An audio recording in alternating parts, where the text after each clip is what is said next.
Assalamu alaikum students, welcome to online class grade 4 subject science. Today is our review lecture.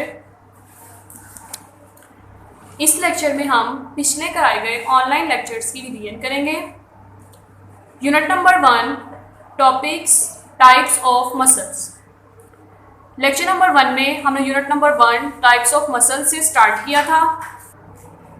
Types of muscles में हमने 3 types of muscles पढ़े थे: smooth muscles, cardiac muscles and skeletal muscles. Next topic है keeping bones strong. इसमें हमने पढ़ा था कि हमें इस तरह की फूड खानी है जिससे हमारे बोन्स स्ट्रॉन्ग रहें, जैसे कि हमें कैल्शियम रिच फूड खानी चाहिए like milk, cheese and yoghurt. इसके अलावा प्लेंटी ऑफ एक्सरसाइज बोन्स और मसल्स के लिए बहुत ज़्यादा ज़रूरी है. उसके बाद हमने एक्सरसाइज की थी पेज नंबर 9 से 10 में. इसमें हमने MCQs, fill in the blanks, column और क्वेश्चन आंसर्स किए थे. उसके बाद आपका यूनिट नंबर 2 के टॉपिक्स. सबसे पहले है food is important. Food is important क्योंकि फूड हमें एनर्जी प्रोवाइड करती है जो हमारे काम करने के लिए और खेलने के लिए ज़रूरी है. इसके अलावा हमने ये पढ़ा था कि फूड्स के डिफरेंट फूड वैल्यूज़ हैं. हर फूड डिफरेंट तरह से हमारे लिए ज़रूरी है. ये नहीं कि एक ही तरह की फूड हम हर वक्त खाते रहें. हमें हर तरह की फूड की ज़रूरत पड़ती रहती है क्योंकि हमारी बॉडी में मौजूद जर्म्स से बचने के लिए हमें डिफरेंट तरह के न्यूट्रिएंट्स की ज़रूरत पड़ती है. इसलिए हमें फूड की राइट वैरायटी राइट अमाउंट में खानी चाहिए. उसके बाद हम लोगों ने पढ़ा था अ बैलेंस्ड डाइट. बैलेंस्ड डाइट से ही हमें पता चल रहा है कि हमें बैलेंस्ड डाइट खानी चाहिए, यानी कि right variety of food in right amount. यानी कि हम वैरायटी भी फूड की डिफरेंट खाएं और राइट अमाउंट में.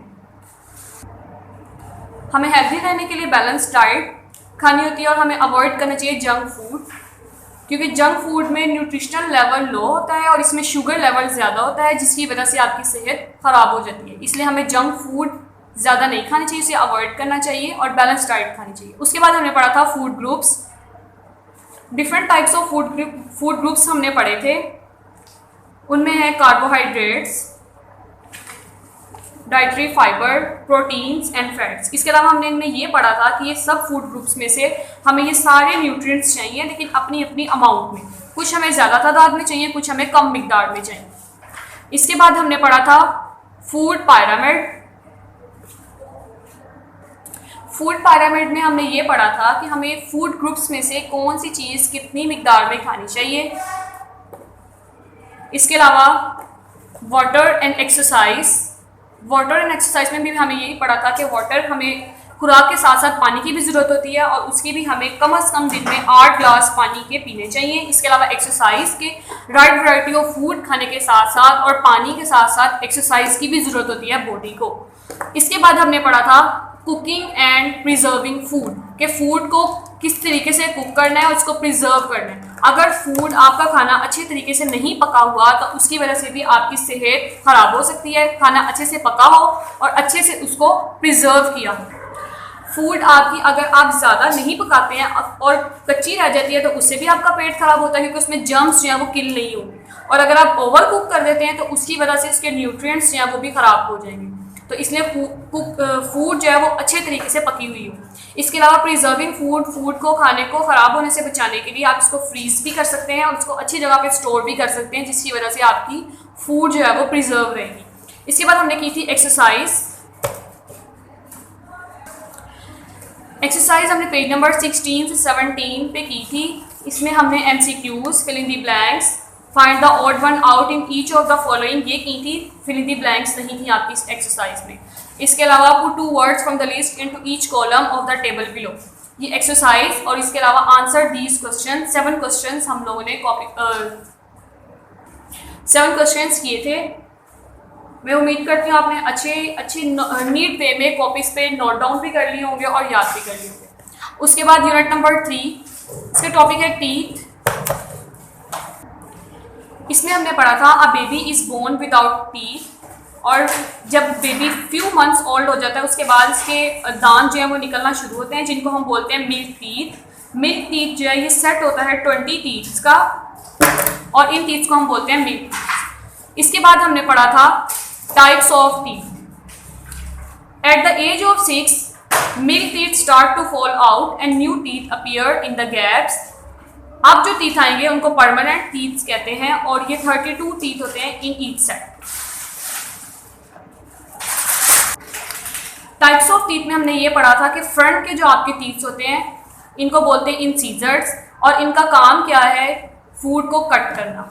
इसके अलावा उसके साइड पे हमने टीथ पढ़े थे कैनाइन, और कैनाइन का काम क्या था कि शार्प टीथ होते हैं और इनका काम है फूड को चबाना या खुराक को,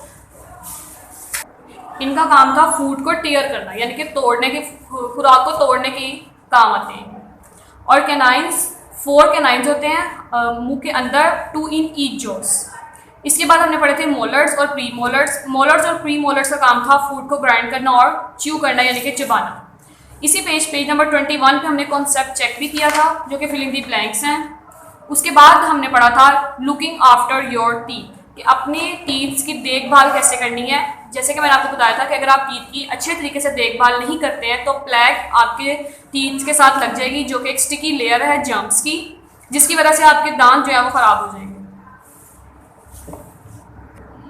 शुगर और प्लैक मिलकर एक एसिड बनाते हैं और ये एसिड का काम क्या है, ये आपके टीथ्स की इनेमल को यानी कि ऊपर की अपर लेयर को ख़राब कर देती हैं और जर्म्स आप इन होल्स के अंदर दाखिल होकर आपकी कैविटी बना देते हैं। अब कैविटी बनने के बाद का काम क्या था कि आप एक ही तरीका, या तो आप डेंटिस्ट के पास जाएं और उनकी फिलिंग्स करवाएं। उसके बाद था हाउ फूड डाइजेस्ट फूड। इसमें हमने डाइजेस्टिव सिस्टम पूरा पढ़ा था। सबसे पहले मैंने आपको बताया था कि खुराक जो है वो मुंह के ज़रिए से आपके फूड पाइप में जाती है। अब मुंह के अंदर स्लाइवरी ग्लैंड्स मौजूद होते हैं। स्लाइवरी ग्लैंड्स का काम क्या है, माउथ में स्लाइवा प्रोड्यूस करना। स्लाइवा का काम क्या है कि ये आपकी खुराक को सॉफ्ट कर देती है, जिसकी वजह से आप अच्छे से इसको आराम से स्वेलो कर सकते हैं यानी कि अपनी ट्यूब के अंदर लेके जा सकते हैं। खुराक जाती है फूड पाइप में जो कि आपके थ्रोट में मौजूद है। यहाँ क्या होता है, ये आपकी कॉन्ट्रैक्ट और रिलैक्स करके फूड को स्टमक में डाल देती है। स्टमक का काम क्या है, स्टमक में डाइजेस्टिव जूसेस प्रोड्यूस होते हैं। डाइजेस्टिव जूसेस ब्रेक डाउन करते हैं फूड को यानी कि फूड को तोड़ते हैं, हजम करते हैं और इसके अलावा वो क्या करते हैं, आपकी फूड को में डाइजेस्टिव जूसेस को मिक्स करके आप बैक्टीरिया को किल करते हैं और इसके अलावा फिर फूड को भेज देते हैं स्मॉल इंटेस्टाइन में। स्मॉल इंटेस्टाइन में फूड जाकर मज़ीद डाइजेस्ट होती है। स्मॉल इंटेस्टाइन की वॉल्स बहुत ज़्यादा थिन यानी कि बारीक होती हैं। यहाँ पे और डाइजेस्टिव जूसेस जो है वो रिलीज़ किए जाते हैं जो कि फूड के साथ मिक्स होते हैं। आपकी फूड मज़ीद सॉफ्ट होती है। अब क्योंकि स्मॉल इंटेस्टाइन की वॉल्स बहुत ज़्यादा थिन है तो जो डाइजेस्टेड फूड है वो न्यूट्रिएंट्स की फॉर्म में वॉल्स में यानी कि ब्लड वेसल्स में जज्ब हो जाती है स्मॉल इंटेस्टाइन से। और उसके अलावा जो फूड डाइजेस्ट नहीं होती वो लार्ज इंटेस्टाइन में पास आउट कर दी जाती है। लार्ज इंटेस्टाइन में जाके लार्ज इंटेस्टाइन में जो वाटर प्रेजेंट होता है अनडाइजेस्टेड फूड में वो एब्जर्व कर लिया जाता है और जो सॉलिड पार्ट है वो फीसिस की सूरत में बाहर बॉडी से आउट कर दिया जाता है। इसके बाद था pancreas, liver and gall bladder. ये हमारी बॉडी के 3 इंपॉर्टेंट ऑर्गन्स हैं। इनमें पैंक्रियास का काम क्या है, ये लॉन्ग और फ्लैटेंड ऑर्गन है जो कि बेली साइड पे प्रेजेंट होता है। इसका काम है डाइजेस्टिव जूसेस को प्रोड्यूस करना, यानी कि पैंक्रियास डाइजेस्टिव जूसेस को प्रोड्यूस करता है जो कि फिर यूज़ किया जाता है फैट्स की और फूड की ब्रेक डाउन के लिए। इसके बाद liver has many functions. Main function liver का क्या है कि फिल्टर द ब्लड, ये ब्लड को फिल्टर करता है और फूड को स्टोर करता है एनर्जी की सूरत में। It is the largest glandular organ in the body. इसके अलावा लिवर प्रोड्यूस करता है डाइजेस्टिव जूस जिसको बोलते हैं बाइल, यानी कि लिवर जो डाइजेस्टिव जूस प्रोड्यूस करता है उसको बोलते हैं बाइल। बाइल स्टोर किया जाता है गॉल ब्लैडर के अंदर और जब ज़रूरत पड़ती है तो ये स्मॉल इंटेस्टाइन में रिलीज कर दिया जाता है। यानी कि गॉल ब्लैडर का काम क्या है, बाइल को स्टोर करना और ज़रूरत पड़ने पर इसको स्मॉल इंटेस्टाइन में रिलीज कर देना।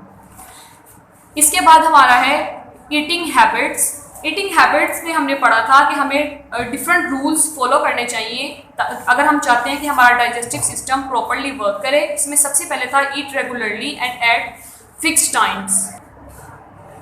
उसके बाद था go to the toilet every morning, eat a balanced diet which includes fresh green vegetables and drink plenty of water. ये कि बैलेंस डाइट खानी है जिसमें वेजिटेबल्स, ग्रीन वेजिटेबल्स लाजमी होनी चाहिए। इसके अलावा प्लेंटी ऑफ वाटर हमें डेली ड्रिंक करना चाहिए। Make sure that the food you eat is clean and well cooked. Wash your hands well before eating anything.